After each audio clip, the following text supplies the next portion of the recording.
Earlier this year, we got to check out the top spec models of the Realme 13 series, the Realme 13 Pro, and the Pro Plus. Now, if you're wondering where are the entry-level models, well, they're finally here.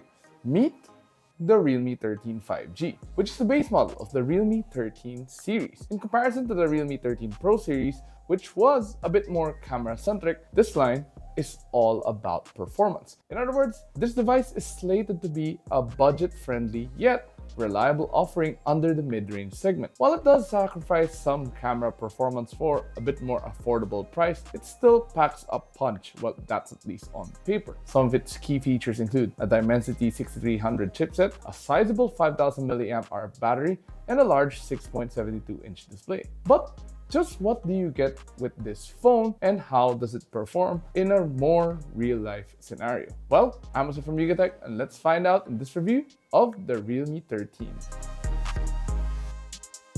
Now, as always, we start with the design of the phone. Admittedly, I wasn't a big fan of this spirited green color, at least based on the online photos, but to be fair, I appreciated it a bit more when we got our hands on this review unit. The back panel is made out of a polycarbonate material, not glass, unlike the Realme 13 Pro series, and sports a two-tone finish. Around the camera island, users will see a flat color, and right below it, there's a marble-like finish, which does look nice. Now, speaking of the cameras, Realme kept the watch face design, which we've become all too familiar with. However, I noticed that the sensors are a bit too close to each other as compared to the Realme 13 Plus and even the Realme 13 Pro models. Now, it's a bit of a nitpick, but it just bothered me a little bit. At the very least, users who get to see both phones can have a point of reference in what's different between the two, aside from the size. Now, while it still has the circular design, it does lose the fluted bezel, but that's fine. Now, in terms of ergonomics, it's as light as the Realme 13 Pro 5G, weighing just 190 grams. However, it is thinner at 7.8 millimeters thin. It feels great on my hands, and it does have a nice weight to it, so, it doesn't feel like you're holding nothing. And like before, the power switch and volume rockers are on the right side. Meanwhile, the left side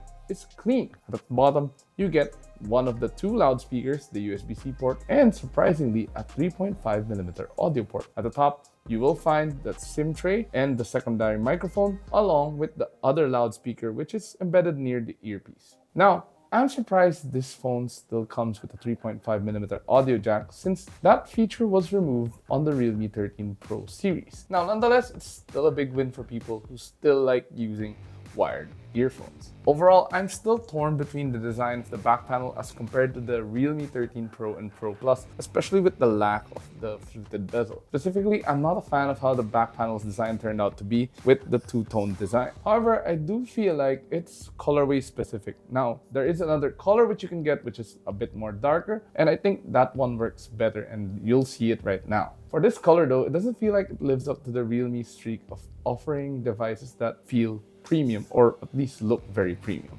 Moving on to the display, the Realme 13 has a 6.72-inch IPS LCD panel with Full HD Plus resolution and a refresh rate that's capped at 120Hz. The screen size feels nice, complemented by the somewhat high resolution. However, it is a bit lacking, especially compared to the Realme 13 Plus, which has an OLED panel. Yes, the bigger model does have the OLED panel. This one only has an LCD. Now, despite having a 120Hz refresh rate, it's somewhat not as smooth as I expected it to be. While I do understand that this is the base model, my time with both the 13 and the 13 Plus made the difference quite noticeable. Individually though, this isn't that bad. You wouldn't mind what I've said once you've already loaded up YouTube or, started playing a game. Other than that, the screens is somewhat alright. From a viewer's perspective, the benefit of having an IPS panel does lie with the color accuracy over vibrance. But if you're used to OLED panels, you will notice the lack of color and the depth in the blacks with this phone. Thankfully, it is complemented by dual stereo speakers. Now, these can be quite loud with its ultra volume mode at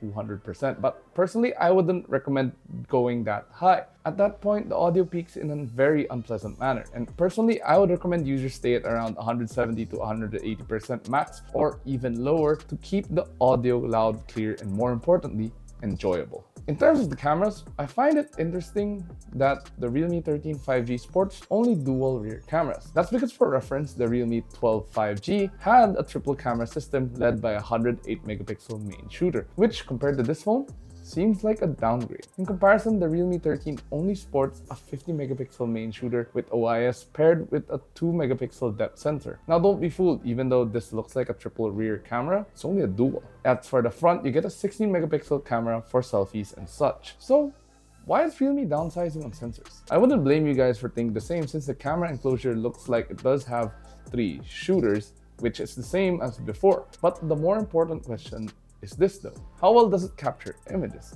Well, I'll let you guys see the sample shots just to see for yourself. And as you can see, the Realme 13 5G offers decent performance in the photography department despite the downgrade in the sensor. Color accuracy is quite evident, especially in well-lit environments. More importantly, the photos are quite sharp and you get decent bokeh, and the cutout is nice as well. As for the colors, they're not too saturated and there's not a lot of contrast too, which does give you a more natural looking image. Outside of well-lit environments, this phone is also capable of taking decent shots at night. Compared to shooting in the day, the difference is quite obvious, but given how it only has a dual rear camera, it is overall decent. You do lose a bit of detail and the grain is quite noticeable. Now for the video, this phone can record up to 2K at 30 FPS. Now in terms of OS, the Realme 13 5G runs on Realme UI 5.0, which is based on Android 14 out of the box. Now it's kind of sad that this is a typical thing for Realme devices, but it does come with a lot of bloatware. And of course, these are all segmented in different folders for users to do what they will. At the very least, there are some useful apps to keep, like, Facebook, Lazada, TikTok, if you use those. But to make matters worse, it even has this feature that sends you notifications of unwarranted ads periodically now once in a while. This is a lot more irritating because the last thing I want is ads on my phone. And I just hope for the love of God they get rid of it, or at least there's a way to turn it off. Native Android users can still find the usual floating window, split view, and smart sidebar under the settings. Under the hood, the Realme 13 5G is powered by a MediaTek Dimensity 6300 with a Mali G57 GPU. Our review unit comes with 12GB of RAM and 256GB of internal storage. The Realme 13 5G can handle gaming reliably and it doesn't suffer too much from frame rate drops or performance dips. However, you may feel some heat from the camera enclosure after playing for a long period of time. It's nothing too concerning though, as the device does have a vapor chamber cooling system inside, and this might be also the reason why the back panel didn't feel as hot as it should have. Now, I was able to play a lot of games like PUBG Mobile, Mobile Legends, and even Genshin Impact on this phone. Playing ML was significantly smooth as I was able to play with the highest settings enabled. As for Genshin, which is a more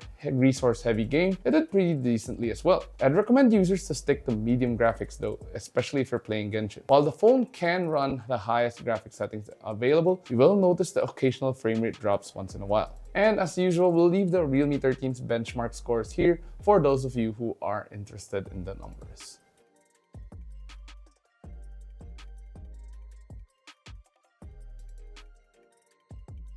Powering the Realme 13 is a 5000 mAh battery with support for 45 watt of super fast charging via USB Type-C. Now, as expected, we did run some benchmarks on the Realme 13 and these are the results. In PCMark's Work 3.0 battery test, our review unit was able to provide 18 hours and 2 minutes of activity, which is an impressive score. Now, mind you, this was done with 50% brightness, muted volume, and in airplane mode, and more importantly, Wi-Fi turned off. In our video loop test, the phone provided 24 hours and 4 minutes of media playback. Since this device is based more on performance, we found it fitting to take a gaming test as well. The phone was able to provide us with 14 hours and 17 minutes of gameplay. As for the charging speeds, this phone can power up from empty to full in an hour and 15 minutes. We conducted the test using the 45 watt charging brick that comes with the device. Now, in terms of connectivity, you get the usual suite of options: 5G, Wi-Fi 5, and Bluetooth 5.3. Now, at the start of this video, I mentioned that this phone delivers performance in the necessary areas. With that, there's no doubt that its reliable performance is an advantage of the Realme 13. Not to mention, it also has a very long-lasting battery, which is rated for more than days use, which might depend on your usage. However, as with everything, it's not perfect, such as the display, the camera, and more importantly, the ad-ridden software with a lot of bloatware. I want to say that the pros outweigh the cons, but honestly, everything evens out. But then again, again, the things I didn't really like about the device are quite subjective. All I can say is that if you're interested in the Realme 13, you will get a reliable daily driver for sure. You just need to contend with the not so beautiful display, bloatware plus ads, and a bit of lag during browsing. But then again, the Realme 13 isn't that expensive. It has a starting SRP of just 16,999 pesos, and for that price, might be able to ignore all of the negatives of this phone. But still, what do you think of the Realme 13? Would you cop, or would you rather save up for the Realme 13 Plus? Whatever the case, share your thoughts in the comments below. And if you enjoyed this video or at least found it informative, do drop a like and subscribe to watch more. Also, if you want to know more about the Realme 13 Plus, you can check out our review here or on the channel to know more about the two phones. And as always, don't forget to follow us on our social media platforms, Facebook, Instagram, X, and TikTok. And of course, visit yugatech.com to stay updated with the latest tech news and reviews. Once again, this has been Osea, and I'll see you guys in the next video. Jane.